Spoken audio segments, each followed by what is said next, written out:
नमस्कार दोस्तों, आपका हमारे YouTube चैनल जीएस अध्ययन क्लासेस पर एक बार फिर से स्वागत है। दोस्तों, आज के वीडियो के माध्यम से हम आपको यूपी पीसीए 2025 और यूपी एससी आरओ सचिवालय 2026 की भर्ती जो आने वाली है उसकी परीक्षाओं के लिए रामबाण रणनीति की चर्चा करेंगे इस वीडियो के माध्यम से।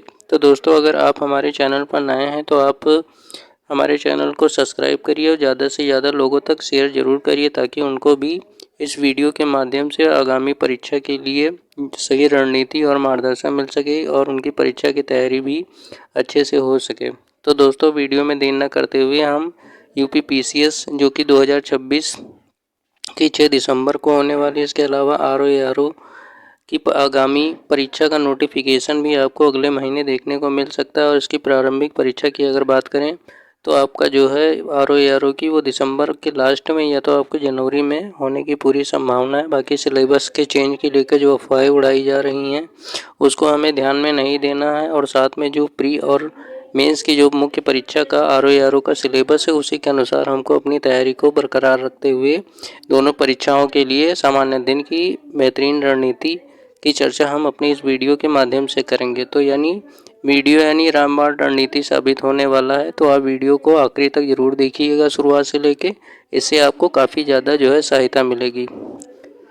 तो दोस्तों, हम बात कर लेते हैं कि बुक्स की। तो किसी भी परीक्षा को पास करने के लिए बुक्स का चयन अत्यंत आवश्यक होता है। अगर हम सही बुक्स का चयन करते हैं तो हमें जो है परीक्षा में सफलता जल्दी मिलती है। और हमें किसी भी परीक्षा को पास करने के लिए सही पुस्तकों का चयन करना अत्यंत आवश्यक होता है। और पुस्तकों का जो है चयन ही हमें सफलता की आखिरी मंजिल तक पहुंचाता है। तो दोस्तों, बुक्स की अगर हम बात करें तो हम यहाँ पर केवल 2 सब बुक्स को लेकर ही तैयारी के लिए चर्चा करेंगे, जिसमें आपकी लूसेंट जीके और साथ में उसकी घटनाचक्र पूर्वालोकन की सीरीज जो आती है उसको आपको शामिल करना होगा। और इसी दोनों बुकों के माध्यम से जो अपने शॉर्ट नोट्स बनाकर अपनी परीक्षा की तैयारी को धार देनी है। तो पहले सब्जेक्ट की अगर हम बात कर लेते हैं कि इतिहास यानी हिस्ट्री, आपका ये 3 पार्ट में दोस्तों डिवाइड किया गया है। पहला आपका क्या है, प्राचीन इतिहास, दूसरा मध्यकालीन इतिहास और तीसरा मॉडर्न हिस्ट्री यानी आधुनिक इतिहास। अगर प्राचीन इतिहास की हम बात करें तो आपका लूसेंट जीके प्लस आपका घटना चक्र को अगर हम इम्पोर्टेंट चैप्टर जो बार बार रिपीट हुए हैं उसको पढ़ लेना है इन दोनों बुकों से। इसके अलावा आपका जो मध्यकालीन इतिहास है तो उसको भी आपका जो है लूसेंट जीके और घटना चक्र पूर्वालोकन से मल्टीपल रिवीजन करना है। अब बात कर लेते हैं आधुनिक भारत की, जहाँ से सबसे ज़्यादा आपके क्वेश्चन बनते हैं। तो इसके लिए आप कोई भी एक मानक पुस्तक जो आपकी होती है उसको पढ़ना है। तो यहाँ पर हम जो है घटनासार की एक बुक आती है आपकी मॉडर्न इंडिया के लिए, उसको शामिल कर सकते हैं। इसके अलावा आपको जो है लूसेंट जीके प्लस घटना चक्र पूर्वालोकन को साथ में लेकर पढ़ना है बिल्कुल। तो आप इन दोनों बुकों को, इन तीनों बुकों को आप शामिल कर सकते हैं। तो ये तो हो गया हमारा संपूर्ण इतिहास का क्या क्या हमें करना है। इसके अलावा अब दूसरे सब्जेक्ट की हम बात कर लेते हैं। तो उसमें आपका जो है ज्योग्राफी यानी भूगोल की बात करें तो आपका 2 पार्ट में डिवाइड है। पहला है भारत का भूगोल और दूसरा क्या है आपका विश्व का भूगोल। और यहाँ से भी आपके परीक्षा में, दोनों परीक्षा में 20 से 22 क्वेश्चन देखने को मिलते हैं और इसका वेटेज भी काफ़ी ज़्यादा परीक्षा में रहता है। तो अगर भारत की भूगोल की बात करें तो इसके लिए आप घटना चक्र की पूर्वालोकन की जो बुक आती है वो, इसके अलावा लूसेंट जीके को पढ़ना है। उसके अलावा आपका विश्व का भूगोल जो आता है वहाँ से भी 7 से 8 क्वेश्चन देखने को मिलते हैं।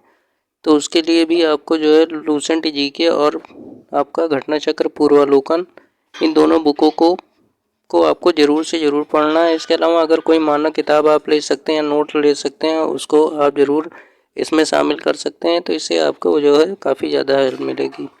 इसके अलावा अगर हम मैपिंग की बात करें तो मैपिंग के लिए आपको जो है ऑक्सफोर्ड एटलस आती है, उसको लेकर आपको जो है, जैसे मैप में आपको पहाड़ हो गए, नदियाँ हो गई, झरने हो गए, कौन सी रेखा कहाँ मिलती हैं, तो आपके महाद्वीपों में जो भी इम्पोर्टेंट होता है वो आपको मैप की सहायता से हल करना है। तो ये तो हो गया हमारा ज्योग्राफी का। इसके अलावा अब हम बात कर लेते हैं आपकी पॉलिटी के लिए यानी भारतीय राज्य व्यवस्था के लिए कौन सी किताब पढ़नी है। तो इसके लिए केवल और केवल मैं 2 ही किताबें आपको सजेस्ट करूंगा। आप लूसेंट जीके और घटना चक्र, इन दोनों को ही पढ़ेंगे तो आपका जो है 17 से 18 क्वेश्चन या 15 क्वेश्चन आराम से जो यूपी पीसीएस में और आरओ में आते हैं आप अच्छे से उसको कर पाएंगे। तो ये तो 3 सब्जेक्ट की बात हो गई। अब आगे और बढ़ लेते हैं, देखते हैं कि किन विषयों के लिए हमें और कौन सी किताबें पढ़नी चाहिए जिससे जो है परीक्षा में हमें सफलता आसानी से मिल सके।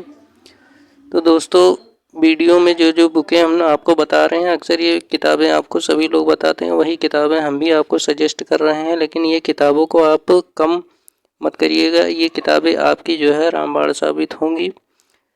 तो चौथे ही अगर सब्जेक्ट की बात करें आपका, तो इकोनॉमिक्स आता है, यानी भारतीय अर्थव्यवस्था। इसमें आपकी जो है लूसेंट जीके से आप कॉन्सेप्ट समझ लीजिएगा, जैसे आपका बजट हो गया, गरीबी हो गया, और बाकी जो स्कीम गवर्नमेंट की होती है वो आप पढ़ लीजिए। इसके अलावा आपका जो है यूपी करंट अफेयर्स में जो उत्तर प्रदेश का बजट होता है, स्कीम होती हैं, तो इसमें दोनों आप अगर मिलाकर तैयार करेंगे तो आपका जो है इकोनॉमिक्स के 8 से 9 क्वेश्चन सही हो जाएंगे। अब हम बात कर लेते हैं विज्ञान की यानी साइंस की। तो साइंस से भी आपको 14 से 15 क्वेश्चन दोनों परीक्षाओं में देखने को मिलता है। इसके लिए केवल और केवल आपका जो है लूसेंट जीके और घटना चक्र पूर्वालोकन की बुक पढ़ेंगे तो इससे आपके 12 से 13 क्वेश्चन आराम से तैयार हो जाएंगे। इसके अलावा आपका जो है सबसे ज़्यादा आपको बायोलॉजी का पोर्शन पूछा जाता है, उस पर ज़्यादा आपको ध्यान देना है। अब हम बात कर लेते हैं सेंसस यानी जनगणना की। तो जनगणना में 5 से 6 क्वेश्चन आते हैं, या ज़्यादा से ज़्यादा आपका आरओ की परीक्षा में जो है यहाँ से परीक्षा में जो है जनगणना के क्वेश्चन देखने को मिलते हैं। तो इसके लिए आप केवल परीक्षा वाणी की पतली वाली बुक आती है उसको पढ़ेंगे तो यहाँ वहाँ से भी 3-4 क्वेश्चन आपके सही हो जाएंगे। अब बात कर लेते हैं, हम आगे बढ़ते हैं एनवायरनमेंट यानी पर्यावरण की। तो इसके लिए कुछ नहीं, केवल आपको घटना चक्र पूर्वालोकन की बुक पढ़नी है। तो इसको आप पढ़ेंगे तो इससे आपके दोनों परीक्षाओं के लिए जो है ठीक ठाक क्वेश्चन यहाँ से हल हो जाएंगे। 8वें सब्जेक्ट की बात करें तो उत्तर प्रदेश स्पेशल यानी उत्तर प्रदेश विशेष की, यहाँ से भी दोनों परीक्षाओं में, खास तौर से आपकी आरओ की परीक्षा में 9 से 12 क्वेश्चन देखने को मिलते हैं। तो आप जो है परीक्षा वाणी की पतली वाली बुक आती है, घटना चक्र की बुक आती है, उसको आप जो है तथ्यसार के नाम से, तो दोनों को अगर पढ़ेंगे तो उससे भी आपकी जो है ये उत्तर प्रदेश विशेष की तैयारी हो जाएगी। इसके अलावा करंट अफेयर से जुड़े हुए मुद्दे जो आते हैं, तो कोई भी मैगजीन अगर आप फॉलो करते हैं तो वहाँ से भी आपको 2 से 3 क्वेश्चन उत्तर प्रदेश विशेष के संबंध में देखने को मिलते हैं, तो अच्छे से तैयार कर लीजिएगा। अब बात कर लेते हैं मोस्ट इम्पॉर्टेंट सब्जेक्ट की यानी करंट अफेयर की। करंट अफेयर का आपके कितने क्वेश्चन आते हैं, तो दोनों परीक्षाओं की अगर हम पीसीएस की बात करें तो 30 से 35 क्वेश्चन आपको डायरेक्ट या इनडायरेक्ट परीक्षा में देखने को मिलते हैं। तो आप अगर कोई भी मासिक पत्रिका, चाहे वो दृष्टि की हो, चाहे क्रॉनिकल की हो या घटनासार की हो, तो आप इन तीनों में से कोई एक परचेज करके आप मंथली वाइज पढ़ते जाइए। तो इससे आपके जो है 30 में कम से कम 20 से 22 क्वेश्चन आपके डायरेक्ट सही होने की संभावना बढ़ जाती है। और आखिरी में जो आपकी वार्षिकी आती है परीक्षा से 1 महीने पहले, उसको आप लेकर तैयारी करेंगे तो आपकी जो है करंट अफेयर की तैयारी भी अच्छी हो जाती है। तो ये आपके जो है संपूर्ण 9 सब्जेक्ट सामान्य अध्ययन के बताए गए। इसके अलावा अब हम बात कर लेते हैं आपकी कि इन दोनों परीक्षाओं में जो मुख्य परीक्षा होती है, जैसे आपकी उत्तर प्रदेश सचिवालय की आरओ की और साथ में पीसीएस के, इसमें हमें क्या करना है, तो हिंदी के लिए आपकी जो है आरओ के लिए अभी से आप अगर 1 से 2 घंटे पढ़ेंगे तो आपका हिंदी का पोर्शन काफ़ी अच्छा हो जाएगा। तो इसके लिए केवल एक बुक आप आती है, वो अच्छे से पढ़िए तो आपके 57 से 58 क्वेश्चन बिल्कुल सही हो जाएंगे, जिसमें आपकी डिकोड एग्ज़ाम की आती है, येलो कलर की, वो आप ले सकते हैं। इसके अलावा PYQ घटना चक्र का सामान्य हिंदी का आरओ का आता है, उसको पढ़ेंगे तो उससे भी आपकी तैयारी अच्छी हो जाएगी।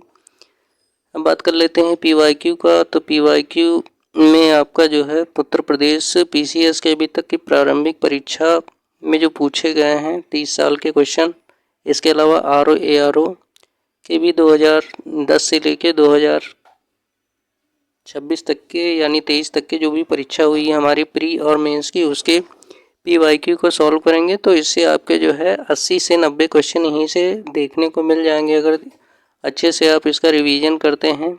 और हम अपने चैनल के माध्यम से आपको जो है 2025 से लेके 1996 तक की क्वेश्चन पेपर PYQ जो है आपके यूपी पीसीएस के वीडियो के माध्यम से आपको जो है प्रोवाइड करवाएंगे। 20 से 30 मिनट की रहेगी, तो आप इसको अच्छे से देखिएगा, इससे आपको काफ़ी ज़्यादा लाभ मिलेगा। अगर आप कक्षाएं देखेंगे तो आपके जो है 70 से 80 क्वेश्चन PYQ से डायरेक्ट या इनडायरेक्ट देखने को मिलेंगे और PYQ को सॉल्व करना अत्यंत ही आवश्यक होता है। अब हम बात कर लेते हैं कि इन 5 महीनों में PCS के लिए मेंस के लिए किन किन सब्जेक्टों को हमें साथ में लेके चलना चाहिए। तो PCS मेंस के लिए आपको जो है केवल अभी 2 सब्जेक्ट यानी यूपी स्पेशल 5 और 6 को अभी से ही तैयार कर लेना। इसके शॉर्ट नोट्स और PYQ को मिलाकर बना लेने हैं। ये आपका प्री की परीक्षा में भी काम आएगा, साथ में आपका उत्तर प्रदेश की सचिवालय की RO में की परीक्षा में भी आपको जो है काम आएगा। अब हम बात कर लेते हैं कि और कौन कौन सी परीक्षाओं के लिए हमें जो है साथ में तैयारी करनी है। तो इसके अलावा PCS में एक पोर्शन आपका हिंदी राइटिंग का भी आता है, सामान्य हिंदी का, पत्रालेखन का और ऐसे राइटिंग का। तो इसके लिए आपको जो है इसके साथ ही में वीकली एक निबंध लिखना है, जिसके तहत आपको जो है कोई भी किताब आप ले सकते हैं।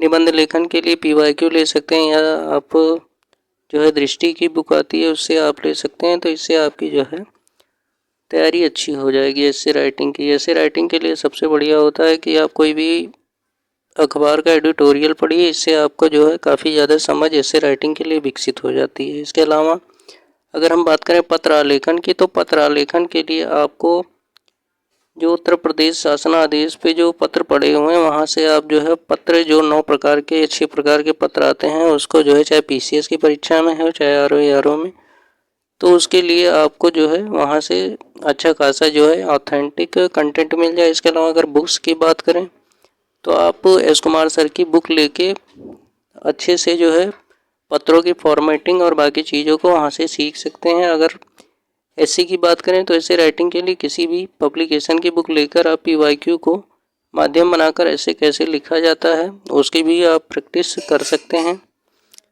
तो दोस्तों, अगर आप इन बताए गए रिसोर्सेज का उपयोग अगले 5 महीने में करेंगे तो आपका PCS और RO की तैयारी बहुत अच्छी हो जाएगी। बाकी मैं खुद आप सभी के लिए बहुत जल्द 30 सालों की PYQ की फ्री कक्षाएं लेकर आ रहा हूं अपने चैनल पर यानी GS अध्ययन क्लासेस पर। तो आप हमारे इस चैनल को ज़्यादा से ज़्यादा लोगों तक शेयर करवाइए और ऐसी ही अत्यंत आवश्यक वीडियो के लिए आप हमारे चैनल को ज़रूर से ज़रूर ज्वाइन करिए, सब्सक्राइब करिए, लाइक करिए और दोस्तों को शेयर भी करिए। मिलते हैं दोस्तों फिर से एक नए वीडियो में, तब तक के लिए धन्यवाद।